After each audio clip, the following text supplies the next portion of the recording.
We are finally getting around to working on the pantry. This was previously going to be our downstairs bathroom, but we have since decided to move the bathroom so that we could have a bigger pantry and a bigger bathroom. So if you followed along for the last few videos, then you know that this is going to be our pantry and we're going to be taking out the back kitchen wall. But we had to replace the floor in here first just because since they did use it as a bathroom, they had carpet in here. And as you know, carpet absorbs all the moisture and there were several leaks that never got fixed. So the subfloor that was in here previously was in very bad condition. So we did go ahead and lay down some Advantech. While Ben was working on replacing the subfloor, I went ahead and was working on repointing the Cellar foundation and our rock foundation. So some people call it remortaring. I think the technical term is repointing. But it's pretty easy. You just have to buy the gallon of the bonder and then also an 80-pound bag. It's not Quikrete, but it's just mortar. It's like a finer powder than Quikrete is, but it is the Quikrete brand, and you just mix 2 parts of the Quikrete mortar to 1 part of the bonder. Prepping your surface is probably the most important part though, just to make sure that it does bond good. Because if there's dust or debris, and my parents actually had our shop vac, I let them borrow it, and I was using this brush instead, which it did work really well. But next time, whenever I go down in the cellar again, I do want to make sure that I have the shop vac so that I can clean it out even better. But a brush works perfectly fine. But anywhere that you see a crack in the foundation, it happens with every house, and you can just see it much more in a rock foundation because the mortar will start to fall out. So you just have to remove any of the loose mortar and make sure that there's no loose rocks. If there is, then you need to remortar those back in and make sure that they're tight. This does set up pretty quick. Like within me applying it, probably within 5 minutes, it was already starting to harden. So you do have to work pretty quick and smooth it out the best that you can. This was my first time ever doing anything like this, so it is all a learning curve. And using a trowel, it worked, but I found that putting a glove on and using my finger to try and shove the compound down in between the cracks, it worked much better just because it seemed to want to stick to the trowel instead of come off, if that makes sense. So here I'm trying to shove some down in that crack, and it was rather hard because that rock, it was still attached on the bottom, so you couldn't like move it and then put it back. But trying to get the compound down in that crack was rather hard. So if you guys know of an easier tool to use or just something that would work better, let me know in the comments, because I still have 2 walls to finish down in the cellar that I need to redo. Ben was getting the subfloor finished much quicker than I was getting the rocks remortared and repointed, so he went ahead and started working on boxing up this doorway after he got the subfloor finished. He had those pieces cut, but he was waiting on me to finish this part right here so that he could actually screw those down. So that's why they weren't laid in that clip. But once I did get this repointed and refinished on the top, then he did go ahead and screw those boards down on the subfloor and started working on that doorway. Once I got down in the cellar, I found that working on the vertical walls was much easier than working on the top part of that landing going down into the cellar where I was previously working. So that's horizontal, and for some reason it didn't want to go down in the cracks, but since it was vertical, I could take a handful of the mortar and shove it back in the hole and then push it back in further with the trowel. So I just found it a lot easier to do the vertical. But as you can see here, any of the loose mortar, I am tearing it out just because it all has to be refinished. So as long as the rocks are steady and you cannot move them with your hand, those are fine. But if they do move, then you need to redo the whole entire section. But thankfully, none of ours was that bad. But I did watch a few YouTube videos on how to replace those because I wasn't really sure. But thankfully, ours was not that bad. So if your foundation is bad enough that your rocks are coming out, then there are several YouTube videos on here that you can watch. And those are the same ones that I watched, and that's how I learned how to do this. The darker gray mortar that you could see on the left-hand wall, that is what I've done. And then that little spot right there that somebody had like skim coated or something, somebody else had previously done some work down here and fixed some of the mortar.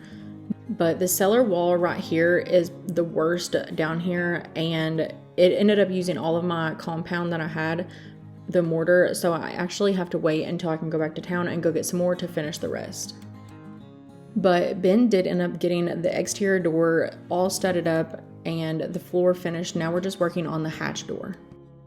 But we're still working on the door because the wall sits right there and we're trying to figure out how to build the hatch door for this. That is the edge of the stair right there. That's our washer drain, because all of our plumbing and stuff is on the ceiling of the cellar. So you'll see that whenever I go down.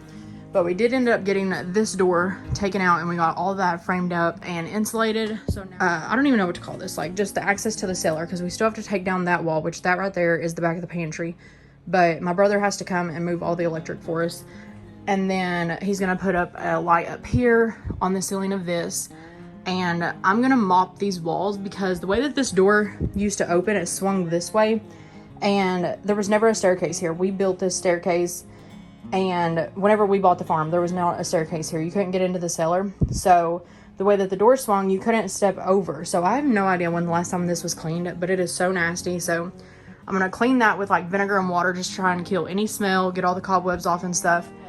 While Ben was working on all of that, I've been working on repointing all of the rock down here in the cellar. These stairs are still no better. We are still trying to figure out how to build them better too. So they're super steep and I go down them backwards. It's just easier.